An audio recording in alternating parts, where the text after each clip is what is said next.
ममता बहुत ही सीधी और प्यारी लड़की थी, वहीं सुनील एक सरल और आगे बढ़ने की सोच रखने वाला लड़का। सुनील, बेटा सुनील कहाँ है? अरे जरा एक गिलास पानी तो दे दो। हाँ माँ, अभी आया। क्या माँ, पानी तेरे सर के पास ही तो रखा है, क्या हो गया है? तबीयत खराब है क्या? अरे नहीं नहीं, वो उठने का मन ही नहीं कर रहा था, तो देखा ही नहीं। वैसे क्या कर रहा है? यहाँ बैठ ना मेरे पास। माँ पढ़ रहा था।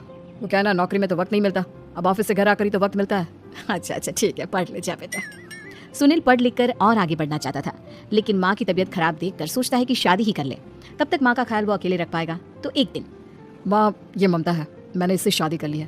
तुम्हारी तबीयत भी ठीक नहीं रहती, तो मैंने सोचा शादी कर लेता हूँ। घर संभालने वाली और तुम्हें संभालने वाली कोई आ जाएगी तो अच्छा रहेगा। माँ अचानक से सामने बहू देखकर हैरान रह जाती है। बेटा ये क्या बात होती है? न बैंड, न बाजा, न दहेज, न शगुन, ऐसा कैसे बहू आ गई? माँ तू तो जानती है मैं नौकरी के साथ पढ़ाई कर रहा हूँ, तो कहाँ से इतना पैसा बचा पाता कि धूमधाम से शादी करता। वैसे भी माँ, लोग तो आकर खाकर निकल जाएंगे, इसलिए बस वैसे ही। माँ जी, मैं आपका ख्याल रखूंगी। वैसे भी ये आगे की पढ़ाई कर रहे हैं, अच्छा कुछ कर गए तो सबके दिन फिर से अच्छे आ जाएंगे।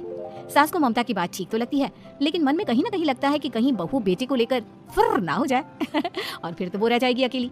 बेटा देख, मेरा जो कुछ भी है वो सुनील ही है, और सुनील का भी अब इस दुनिया में मैं ही हूँ और कोई नहीं। क्या सुनील? बिल्कुल माँ, लेकिन आज से ममता भी मेरे जीवन का अहम हिस्सा है, जैसे तू है। सास को बड़ा बुरा लगता है कि उसकी सल्तनत में कोई और हिस्सेदार कैसे हो सकता है, कैसे कोई और उसके 30 साल के बेटे की जिंदगी में अचानक से आकर बराबर का हिस्सेदार बन सकता है। देख बहू, मैं भले थोड़ा बीमार रहती हूँ, लेकिन इसका मतलब यह नहीं कि घर की चीजों में मेरा कंट्रोल खत्म हो गया है। मैं आज भी इस घर की रानी हूँ, समझी? बेटा सोचता है कि ये माँ को अचानक से क्या हो गया। कल तक जो माँ कहती थी कि जिंदगी का कोई भरोसा नहीं, वो अचानक से जंग के मैदान की झांसी की रानी कैसे बन गई? माँ क्या हो गया है? सब ठीक है ना? अचानक कैसी बात कर रही हो? ममता का आज पहला दिन है, स्वागत करो उसका। आसपास की आंटियों को बुलाओ, नई दुल्हन की मुंह दिखाए करवाओ। खैर, सास उनका फर्ज निभाती है और बाद में एक सहेली के साथ बाहर निकल जाती है। क्यों नहीं बताया नहीं कि बेटे का ब्याह कर रही हो? वैसे तो सारा दिन हम ही में घुसी रहती हो। अरे मुझे भी तो अभी पता चला, यूं अचानक सर पर लेकर आ गया। कहता है बहू है माँ तुम्हारी, अब इसको भी इतना ही मैं प्यार करता हूँ जितना तुझे करता हूँ। लो जी, ये क्या बात होगी? क्यों इतना प्यार करता है? अरे माँ का प्यार तो ज्यादा होता है। अब उसको तो कोई दूसरा पति मिल सकता है, लेकिन तुम ही बताओ, क्या माँ की ममता किसी और की हो सकती है? ना जी ना, बेटे को समझाओ ये बात। अरे क्या समझाऊं, मुझे तो खुद ही समझ में नहीं आ रहा कि क्या हो रहा है। जो बेटा कल तक माँ माँ करता था, अचानक से बीवी बीवी का राग आलाप रहा है। देखा, उसकी बीवी ना सुंदर और जवान है, सुंदरता के आगे तो एक से एक नहीं टिके। तो तेरा बेटा किस खेत की मूली है?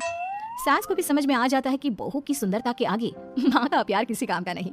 उधर बीवी, ए जी, अम्मा जी सहेलियों को छोड़ने गई थी, अभी तक आई नहीं, हम देख आए क्या?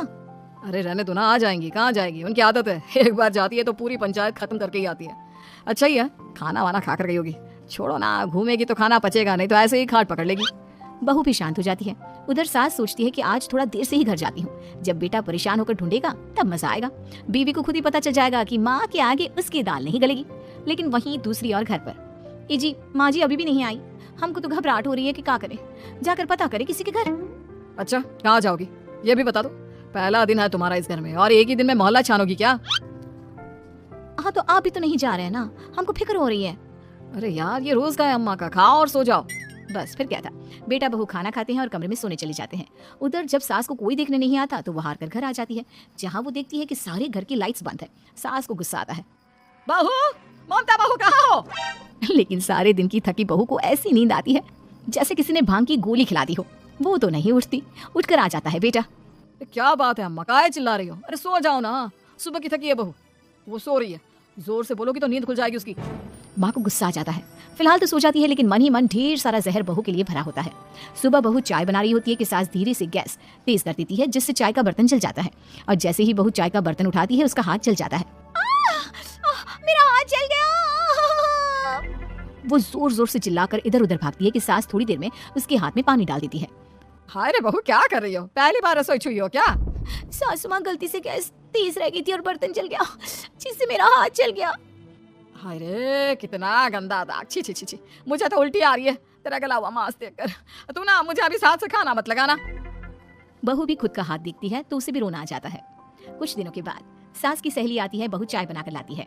उसके जाने के बाद सहेली कहती है, बहू की सुंदरता ऐसी है कि कोई भी दीवाना हो जाए। वैसे तेरे बेटे का क्या हाल है? अरे वैसा ही है, बहू के पीछे लट्टू। क्या करूं, कुछ समझ में नहीं आ रहा।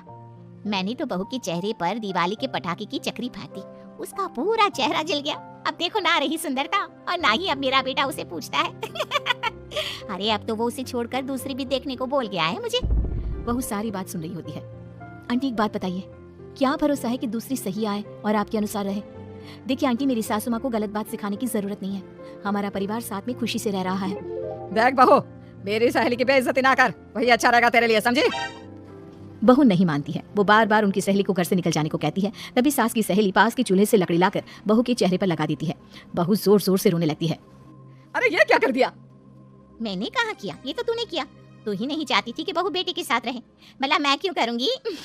मैं तो चली, निपटो अब। बहू रो रही होती है, दर्द से चिल्ला रही होती है, लेकिन सास उसे डॉक्टर के पास नहीं ले जाती। तभी पति आता है। क्या हो गया ममता? ये दाग कैसे लगा? तुम कैसे जली? ममता कुछ नहीं कहती, बस दर्द से करा रही होती है। पति माँ की तरफ देखता है। हो ना हो माँ, ये पक्का आपका काम है। आप ही ममता से जला करती थी ना। देखना माँ, अब पुलिस आएगी, केस बनेगा, लेकिन पहले मैं ममता को अस्पताल लेकर जा रहा हूँ। सभी अस्पताल जाते हैं, जहाँ डॉक्टर ममता की सास से कहते हैं, आपने तो नहीं जलाया ना बहू को? अब ममता की सास के तो पसीने छूट रहे होते हैं। वो घबरा कर कहती है, ना ना डॉक्टर साहब, कैसी बात करते हैं? हम क्या जलाएंगे अपनी बहू को? डॉक्टर ममता के पति से पूछते हैं। देखिए, क्योंकि ये ससुराल में जली है तो मामला पुलिस का बनता है, तो आप पहले पुलिस को बुलाइए, तभी इलाज पूरा होगा। सास डर जाती है कि अब तो बच्ची जिंदगी जेल में ही रहना होगा। रहने दीजिए ना, पुलिस को क्यों बुलाना? सारी हंसी खत्म हो जाएगी जब पुलिस के डंडे पड़ेंगे। बहू को जलाना भले ही बहुत आसान हो, लेकिन उसके बाद सारी जिंदगी जेल की हवा खाना। सास डर जाती है। पुलिस आती है। पास लेटी दर्द से करा रही ममता स्टेटमेंट देती है। तो क्या हुआ था? कैसे जली आप? ममता पास खड़ी सास को देखती है।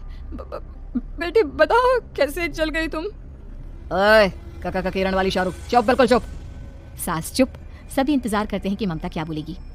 जी मैं खाना बना रही थी, लकड़ी उड़कर मेरे ऊपर गिर गई और मैं जल गई। सास बहू की बात सुनकर रोने लगती है। देखा माँ, कितनी समझदार है ममता। ये चाहती तो, हाँ बेटा, ये चाहती तो मैं आज जेल में होती। मुझे माफ कर दे, मैं आगे से अभी कभी ऐसा नहीं करूंगी। बहू के साथ मिलकर रहूंगी, मुझे माफ कर दे।